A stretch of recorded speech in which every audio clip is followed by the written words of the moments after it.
Dissipation यानी धोखा यानी गुमराही कभी भी चर्च के गेट तोड़कर सामने से चिल्लाते हुए शोर मचाते हुए नहीं आता कि मैं तुम्हें गुमराह करना चाहता हूं। वो बाइबल को हाथ में लेकर आता है, वो मसीह यीशु का नाम लेकर आता है, लेकिन चुपचाप कलीसिया में पुलपिट पर स्टेज पर खड़ा हो जाता है। तो जैसे हम साल 2026 के शुरुआत में हैं, तो हमें दिखाई दे रहा है हमारी क्रिश्चियनिटी में, खासकर इंडियन क्रिश्चियनिटी में, कि बहुत बड़ा खतरा है परसिक्यूशन का यानी स्ताव का। लेकिन मैं आपको बताना चाहता हूं, आप मसीह इतिहास को उठाकर देखें, आप पवित्र बाइबल के इतिहास को उठाकर देखें, आपको दिखाई देगा कि स्ताव कभी भी चर्च के लिए खतरा नहीं था। स्ताव चर्च के लिए कभी भी खतरा नहीं था, वरन ये स्ताव कलीसिया के बढ़ने ही का कारण हुआ है। सबसे बड़ा खतरा चर्च को शुरुआत से लेकर मसीह इतिहास में ये आज भी रहा है, वो है अनडिटेक्टेड डिसेप्शन का, ऐसी गुमराही का, ऐसे धोखे का जिसको लोग जांच नहीं पाते, जिसको लोग परख नहीं पाते। क्योंकि मत्ती अध्याय 24 वचन 24 में प्रभु यीशु बार बार रिपीट करते हुए कहते हैं कि बहुत सारे झूठे मसीह और झूठे भविष्यवक्ता उठ खड़े होंगे जो कि अद्भुत काम दिखाएंगे, अद्भुत चिन्ह और चमत्कार दिखाएंगे। प्रभु यीशु ने कहा कि ये जो गुमराही होगी, ये जो धोखा देना होगा, ये जो डिसेप्शन होगा, ये ऑब्वियस नहीं होगा, ये सबको दिखाई नहीं देगा, लेकिन ये बहुत कन्विंसिंग होगा कि चुने हुए भी गुमराह हो जाएंगे। इसको देखने के बाद ये इतना पावरफुल होगा, इतना सामर्थ्य होगा और इतना सच्चाई से लपेटा हुआ मसीह यीशु के नाम से प्रेजेंट किया जाएगा कि चुने हुए जो बुलाए गए हैं वो भी गुमराह हो सकते हैं इसके कारण। ये बात तो हर किसी को पता है कि अगर 100% झूठ बोला जाएगा तो कोई भी गुमराह नहीं होगा। किसी को भी कहा जाए कि मैं शैतान हूं, मैं तुम्हें गुमराह करना चाहता हूं, मसीह से दूर करना चाहता हूं, हर कोई उसको डांटेगा, भगाएगा, कोई भी गुमराह नहीं होगा। इस कारण ये जो धोखा है, ये जो गुमराही है, हमेशा आधे सच के साथ लोगों के सामने आती है। इसमें आधा सच भी होता है जो कि दिखाई देगा कि वाह, वाकई बिब्लिकल, कितना अच्छा, कितना पावरफुल, ये तो वाकई मसीह की महिमा के लिए ही हो रहा है। लेकिन उसमें आधा झूठ भी होता है जो खतरनाक होता है। जैसे जब हम उत्पत्ति अध्याय 3 वचन 1 में पढ़ते तो वहां पर शैतान कहता है, क्या सच में परमेश्वर ने ऐसा ही कहा है? तो शैतान ने यहाँ पर परमेश्वर के वचन का पूरी तरह से इनकार नहीं किया, पूरी तरह से। उसने क्या किया, बस थोड़ा सा वचन को ट्विस्ट कर दिया, वचन को थोड़ा सा तोड़ दिया। तो यहाँ पर जब हम मसीहत को देखते हैं तो हो सकता है 90% बाइबल को अच्छी तरह से एक्सप्लेन किया जा रहा हो, 90% हमें दिखाई दे कि वाह, सब कुछ बिब्लिकल है, लेकिन 10%, आज तो मैं देख रहा हूं कि 10% भी नहीं है, 50-50 है, 50% सच्चाई है, 50% मैनिपुलेशन है, लेकिन फिर भी लोग उसके पीछे भाग रहे हैं। और ये जो डैमेज है ये बहुत भारी है, ये बहुत खतरनाक है। ये कलीसिया के रूट्स को, लोकल कलीसिया को और मसीह यीशु के सुसमाचार को तोड़ने का काम कर रहा है, मसीह के सुसमाचार को, कलीसिया को बिगाड़ रहा है। जो शिक्षा कंप्लीट पूरी तरह से परमेश्वर के वचनों की पूरी काउंसिल का या सच्चाई का प्रचार नहीं करती, वो खतरनाक है। जो कंप्लीट पूरी वचन की सच्चाई का प्रचार नहीं करती, वो खतरनाक है। और फिर डिसेप्शन के विषय में एक बात ये भी है कि ये जो गुमराही है, ये जो डिसेप्शन है, ये फीलिंग्स यानी भावनाओं को ही अपना फाइनल अथॉरिटी या अधिकार बना लेता है। ओ, मुझे अच्छा फील हुआ, मुझे फील हुआ कि जैसे परमेश्वर ने मुझे ये कहा, मुझे ये बोला, मुझे अंदर से शांति मिली, मेरा एक्सपीरियंस कहता है कि ये वाकया पावरफुल था, मेरा दिल कह रहा है कि ये अच्छा था, मेरे दिल को बड़ी तसल्ली मिली, मुझे बड़ा मजा आया, ये पावरफुल था, गूस बम्प आ रहे थे। वचन में क्या कहता है यिर्मयाह 17:9 में कि हृदय सब चीजों से ज्यादा डिसीटफुल है, सबसे ज्यादा धोखेबाज है। तो इस डिसेप्टिव क्रिश्चियनिटी में क्या होता है कि वचन आपकी अथॉरिटी नहीं रहता, यहाँ पर वचन आपकी फाइनल अथॉरिटी नहीं है। यहाँ पर आपका एक्सपीरियंस, आपकी फीलिंग्स, आपकी भावनाएं, आपको जो लगा वो आपके लिए फाइनल अथॉरिटी बन जाता है कि हाँ, इस कारण ये सत्य ही होगा, क्योंकि मुझे अच्छा लगा, क्योंकि मुझे मजा आया, क्योंकि मुझे गूस बम्प आए। लेकिन बाइबल हमें साफ साफ कहती है, पहला यूहन्ना अध्याय 4 उसके वचन 1 में कि हर एक आत्मा की प्रतीति ना करो, क्योंकि सब आत्माएं परमेश्वर की तरफ से नहीं है। आत्माएं बहुत है। कलीसिया को यूहन्ना ये खत लिखते हुए कह रहा है कि आत्माएं बहुत हैं जो काम कर रही हैं चर्च में, लेकिन हर आत्मा परमेश्वर की तरफ से नहीं है। ये वचन हमें कह रहा है, ये वचन हमें आगाह कर रहा है। दुख की बात कि इस सच्चाई को हम मानना नहीं चाहते। दुख की बात कि इस सच्चाई को हम नजरअंदाज करना चाहते हैं कि नहीं, ऐसा हो नहीं सकता। जो भी आत्मा चर्च में काम कर रही है वो परमेश्वर की ही है, वो सत्य की आत्मा है। जवाब है नहीं, वचन कह रहा है कि ऐसा नहीं है, तो हम कैसे कह सकते हैं कि नहीं ऐसा हो नहीं सकता। वचन कह रहा है हर आत्मा की प्रतीति ना करो, आत्माओं को परखो। और जो भी शिक्षा पवित्र बाइबल के टेस्ट से गुजर कर नहीं जाती वो पवित्र आत्मा से नहीं है। फिर से कह रहा हूं, जो भी शिक्षा वचन के टेस्ट में फेल हो जाती है वो पवित्र आत्मा का काम नहीं है। फिर ये जो गुमराही है, ये जो डिसेप्शन है, ये पाप को रीडिफाइन कर देता है, पाप को नया रूप दे देता है, पाप की भाषाएं बदल देता है, पाप की परिभाषाओं को चेंज कर देता है। ये डिसेप्शन क्या कहता है, झूठी शिक्षाएं क्या कहती हैं? ओ, परमेश्वर समझता है हर कोई पापी है, क्या हो सकता है, कुछ भी नहीं, कोई दिक्कत नहीं है। अनुग्रह सबको कवर कर लेता है, टेंशन नहीं लेनी। अगर तुम पाप से स्ट्रगल कर रहे हो, अगर तुम पाप में हो, कोई बात नहीं, परमेश्वर समझते हैं। ओ, समय बदल चुका है, परमेश्वर भी बदल चुके हैं, परमेश्वर को अब इन चीज़ों से कोई प्रॉब्लम नहीं है। आप पाप में हो सकते हैं, कोई बात नहीं, फिर क्या हुआ, आप चर्च आ सकते हैं, बपतिस्मा ले सकते हैं, आपको पश्चाताप करने की जरूरत नहीं है। पश्चाताप का तो नाम ही निकाल दिया गया है चर्च से। लेकिन वचन हमें सावधान करता है यशायाह 5:20 में कि वो to those who call evil good, कि हाय उन पर जो अच्छाई को बुराई बताते हैं और बुराई को अच्छाई बताते हैं।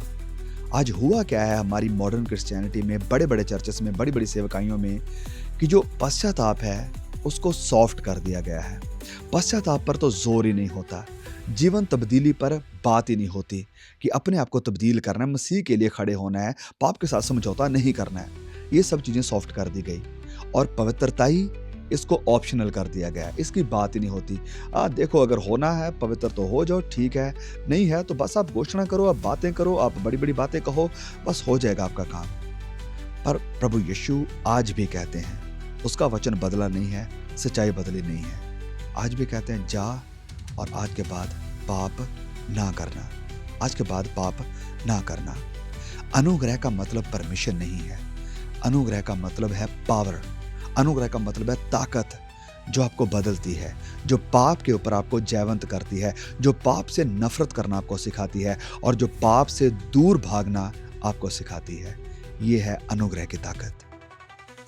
और फिर ये जो डिसेप्शन का सुसमाचार है, ये जो गुमराह करने वाला सुसमाचार है, यहाँ पर क्रूस को कंफर्ट के साथ रिप्लेस कर दिया गया है। सच्चे सुसमाचार का सेंटर मसीह यीशु की सलीब थी। सच्चे सुसमाचार का सेंटर मसीह यीशु की सलीब थी और है। लेकिन ये जो नया प्रेजेंट किया सुसमाचार है, ये जो नए तरह की मसीहत सिखाई जा रही है, इसका सेंटर मसीह की क्रूस नहीं है, वरन आपका आराम है, आपका सुकून है, आपको अच्छा फील होना है, आपके लिए सब सही होना है।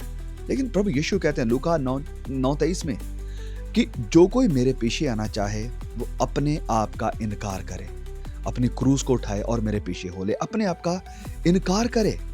लेकिन आज की नई मसीहत में, नई क्रिश्चियनिटी में, ये जो सैक्रिफाइस, अपने आप का इनकार करना या क्रूस उठाना, अपने आप को मारना, इसको पूरी तरह से निकाल दिया चर्च से, चर्च की शिक्षाओं से पूरी तरह से साइड कर दिया गया।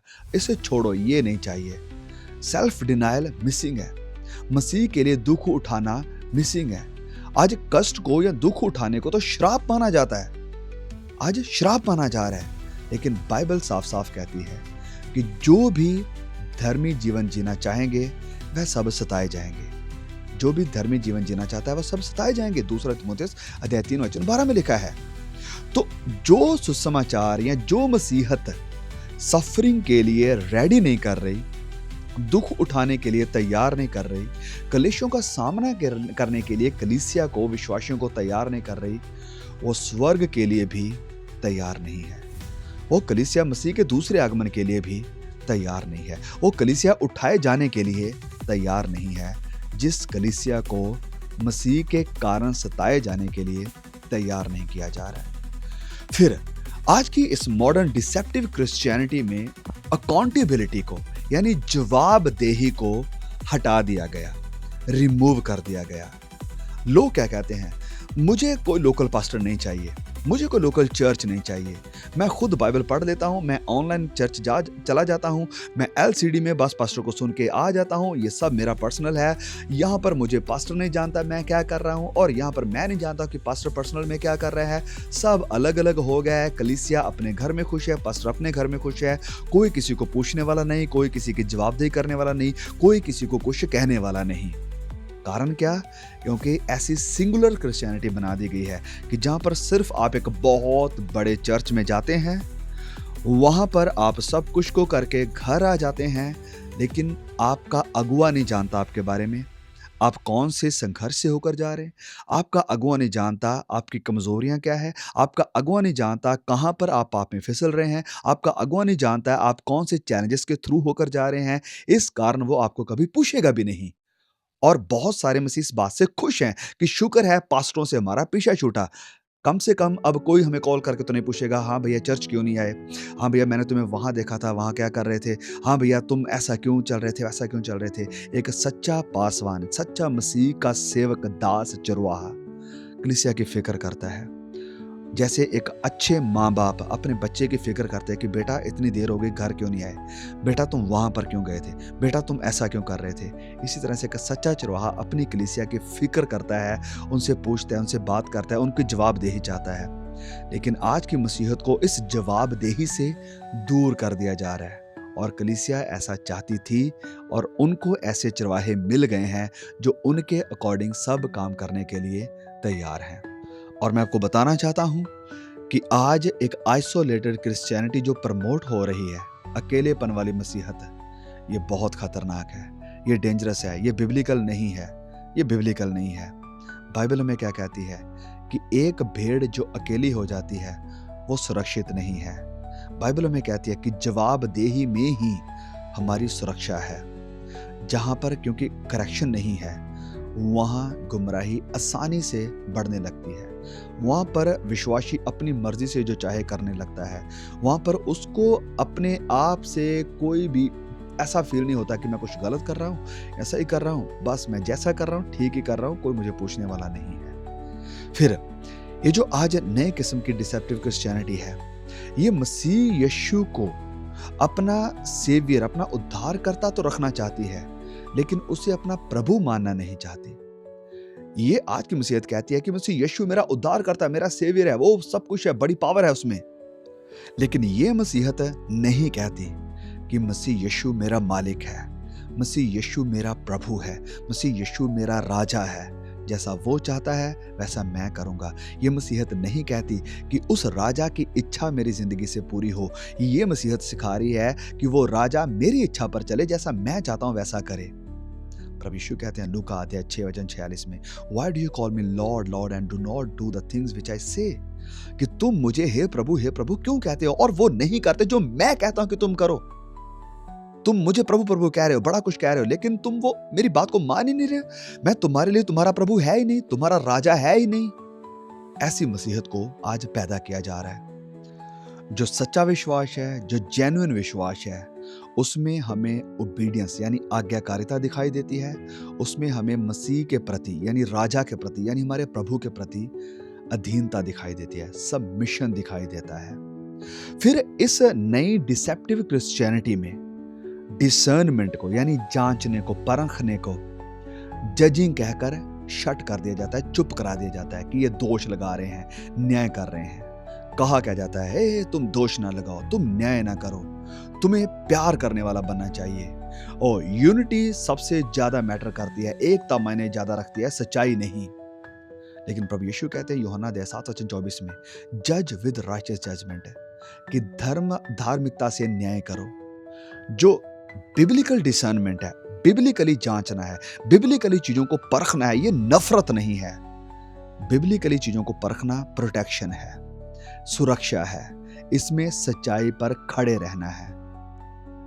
लेकिन आज एक नई या ये जो डिसेप्टिव क्रिश्चियनिटी है जो फैल रही है हमारे देश में, उसमें डिसर्नमेंट का जो स्विच है उसको साइलेंट कर दिया जा रहा है। डिसर्नमेंट को परखने को, सवाल पूछने को चुप कराया जा रहा है, चाहे किसी भी तरह से कराया जाए।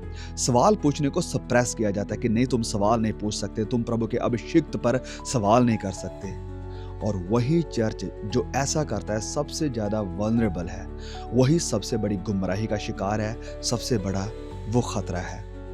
तो मेरे प्रिय भाई, मेरी बहन, डिसेप्शन का जो सोल्यूशन है, इस गुमराही का जो सोल्यूशन है, वो डर नहीं है, वो परमेश्वर का वचन है। परमेश्वर का वचन ही है जो इस गुमराही के अंधकार से हमें बचा सकता है। क्योंकि भजन संहिता 119 105 में लिखा है कि तेरा वचन मेरे पांव के लिए दीपक है। यही दीपक है जो अंधकार में रोशन होता है।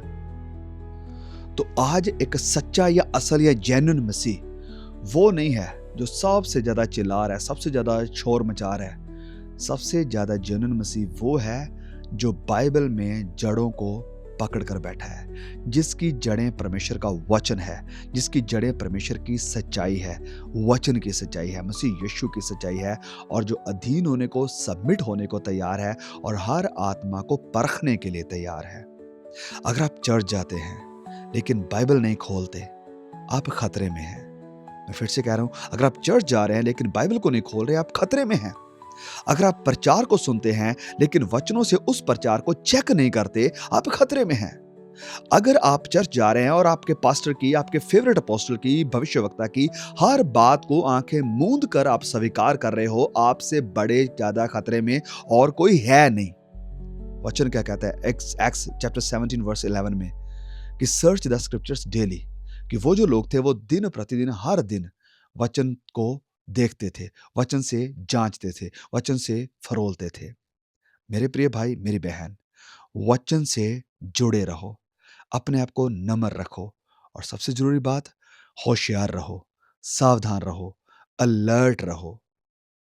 क्योंकि वचन साफ है कि बहुत सारे आएंगे मसीह के नाम से, बाइबल हाथ में पकड़कर, और कहेंगे कि मैं मसीह हूं, और बहुतों को यानी चुने हुओं को भी गुमराह कर देंगे। बड़े चिन्ह ऐसे दिखाएंगे, चमत्कार ऐसे दिखाएंगे। और फिर यूहन्ना सावधान करता है कि हर आत्मा की प्रतीति ना करो, वरन आत्माओं को परखो। और फिर पौलुस कहते हैं पहला थिस्सलुनीके अध्याय 5 वचन 21 में कि test all things and hold fast what is good, कि हर एक बात को परखो, हर चीज को परखो, और उसे पकड़े रहो जो अच्छी हैं, सच्ची हैं, जो बिब्लिकल हैं। प्लीज इस मैसेज को शेयर करें। हम आपसे दोबारा फिर मिलेंगे एक और नए वीडियो के साथ। तब तक के लिए प्रभु मुझे, आपको, हम सबको संभाल के रखे। आमीन।